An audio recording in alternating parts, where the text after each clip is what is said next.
بسم اللہ الرحمن الرحیم نحمدہ ونصلی علی رسولہ الکریم اما بعد فاعوذ باللہ من الشیطان الرجیم بسم اللہ الرحمن الرحیم۔ محترم سامعین و ناظرین، وظائف جتنے بھی کیے جاتے ہیں سب خیر و برکت والے ہیں، بلکہ وہ بظاہر قرآن پاک سے ہوں، اللہ کے صفاتی ناموں سے ہوں، ان کی آپ کو کسی سے اجازت لینے کی بھی ضرورت نہیں، کیونکہ قرآن پاک جو ہے وہ تو پڑھنے کا حکم ہے، اور اللہ کے ناموں کا بھی آپ ذکر کر سکتے ہیں، اور سب سے بنیادی ہمارے لیے جو چیز ہے وہ ہے کلمہ طیبہ۔ اسی کی برکت سے انسان اسلام کے اندر داخل ہوتا ہے۔ ایک شخص جس کی زندگی کفر پہ گزری ہے، نافرمانی پہ گزری ہے، تو وہ ایک مرتبہ سچے دل سے کلمہ طیبہ پڑھ لیتا ہے، اس کی ساری زندگی کے گناہ اللہ معاف فرما دیتا ہے۔ ایک کلمہ طیبہ پڑھنے کی برکت ہے، اس لیے آپ صلی اللہ علیہ وآلہ وسلم نے فرمایا، افضل الذکر لا الہ الا اللہ۔ سب سے افضل ترین ذکر جو ہے، سب سے افضل ترین ورد جو ہے وہ ہے لا الہ الا اللہ۔ سارے نبیوں کا یہی ورد تھا، یہی ان کا ذکر تھا، اور پیارے محبوب صلی اللہ تعالی علیہ وآلہ وسلم کا بھی یہی لا الہ الا اللہ محمد الرسول اللہ، اور باقی نبیوں کے ناموں کے ساتھ ان کا ذکر آتا تھا، اور جیسے ہی ایک نبی کا وقت، ان کا دور ختم ہوتا تو دوسرا شروع ہو جاتا، وہ ختم ہوتا تو تیسرا شروع ہو جاتا۔ اب حضور اکرم صلی اللہ تعالی علیہ وآلہ وسلم آخری نبی ہیں، قیامت تک کسی نبی نے آنا نہیں، آخری نبی ہے، آخری کتاب ہے، آخری امت ہے۔ ہمارا یہ ایمان ہے، جس شخص کا یہ ایمان نہیں ہے وہ بھی دائرہ اسلام سے خارج ہے۔ آپ صلی اللہ علیہ وآلہ وسلم کو آخری نبی تسلیم کرنا، سارے نبیوں کا سردار تسلیم کرنا، ساری امتوں کا سردار تسلیم کرنا، سب سے بڑا بلند و بالا تسلیم کرنا، یہ دین کا ایک حصہ ہے۔ اس کے بغیر بندہ مسلمان ہو نہیں سکتا، تو اس لیے سب سے افضل ترین ذکر یہی ہے، لا الہ الا اللہ محمد الرسول اللہ۔ یہ زندگی میں ایک دفعہ پڑھنا تو فرض ہے، اب اس کے بعد کوئی جتنا پڑھتا جائے گا اتنا بلند ہوتا جائے گا، مرتبے پاتا جائے گا، اتنی ترقی اس کو ملتی جائے گی، اتنی کامیابی اس کو ملتی جائے گی، تو اس لیے اس کے پڑھنے کا حکم ہے۔ کم از کم، زیادہ نہیں پڑھ سکتے تو ایک تسبیح اس کی صبح اور ایک تسبیح شام کو کم از کم اس کی کر لیا کرے۔ آپ دیکھیں گے اللہ کے ذکر کے ساتھ جب تک اس کے محبوب کا ذکر نہ آئے تو پھر بھی زندگی بیکار، اس زندگی کا بھی پھر فائدہ کوئی نہیں۔ اللہ نے اپنے محبوب کے ذکر کو اتنا عام کر دیا، اتنا عام کر دیا، آپ اذان کو دیکھ لیں۔ اس وقت ہمارے اس ملک میں، پاکستان میں دن ہے، اور کئی ایسے ملک ہیں جہاں رات ہے، کئی ایسے ہیں جہاں 1 گھنٹے کا فرق ہے، کئی ایسے ہیں جہاں 2 گھنٹے کا فرق ہے، کہیں 4 گھنٹے کا فرق ہے۔ ایک اذان ختم ہوتی ہے، دوسری شروع ہو جاتی ہے۔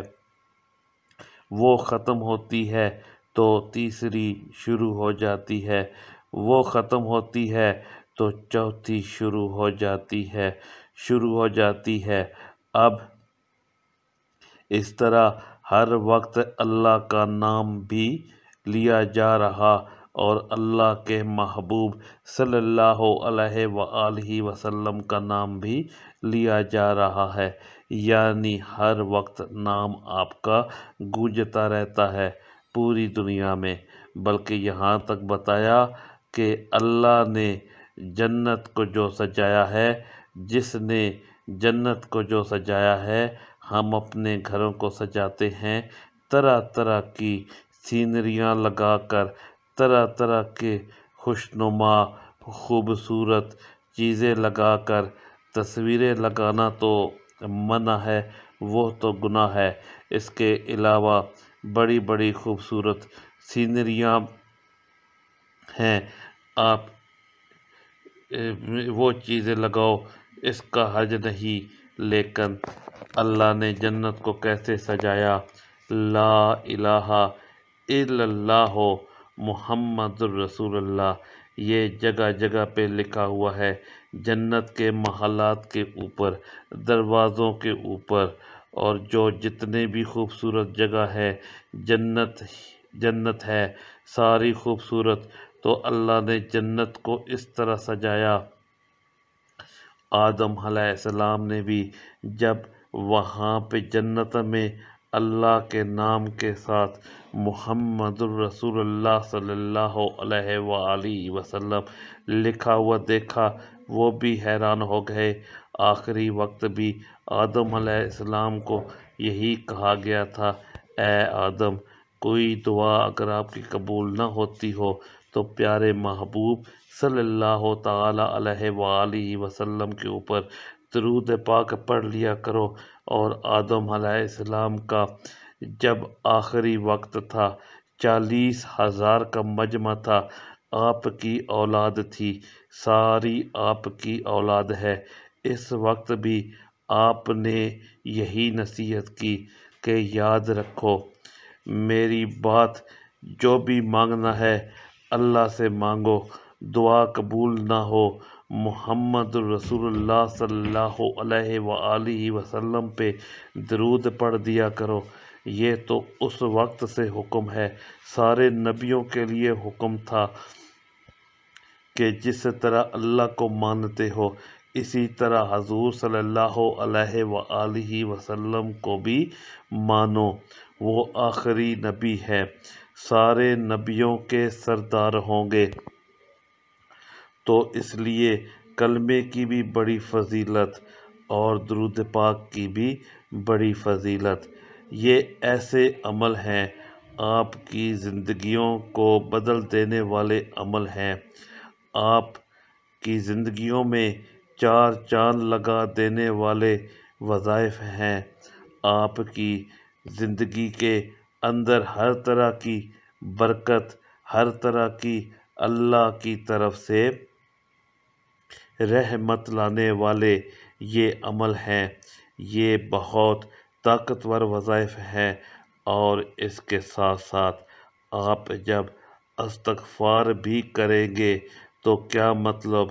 بندہ یہ اقرار کرتا ہے، یا اللہ میں ہر گناہ سے توبہ کرتا ہوں، ہر گناہ، من کل ذنب، گناہ کو کہتے ہیں، ہر گناہ چھوٹے سے چھوٹا ہے، بڑا ہے، کوئی بھی غلطی ہے، میری توبہ، سچے دل سے توبہ کرتا ہوں۔ اے اللہ، یہ توبہ بھی تجھ سے، تیری طرف سے میں تجھی سے معافی مانگتا ہوں۔ اور جب بندہ اپنی غلطیوں کا اقرار کر لے، آپ یہ دیکھیں، دنیا میں جو بندہ کہتا ہے کسی بندے کو، کسی بڑے افسر کو، مجھے معاف کر دے، مجھ سے غلطی ہو گئی، میں اپنی غلطی کا اقرار کرتا ہوں، اسے بھی ترس آ جاتا ہے۔ اور اللہ تبارک و تعالیٰ تو 70 ماؤں سے زیادہ پیار کرنے والا ہے، آپ کے مانگنے میں، معافی مانگنے میں، توبہ کرنے میں تو دیر ہو سکتی ہے، اس کے معاف کرنے میں دیر نہیں ہوتی۔ وہ کہتے ہیں ماں کو اتنی جلدی نہیں منایا جا سکتا جتنی جلدی اللہ کو منا لینا، اللہ کو راضی کر لینا ہے، اور اللہ راضی بھی ہو جاتا ہے۔ اور یہ بات یاد رکھے، سب سے بڑی کامیابی یہی ہے کہ اپنے اللہ کو راضی کر لیں، اور سب سے بڑی ناکامی اپنے اللہ کو ناراض کر دینا ہے۔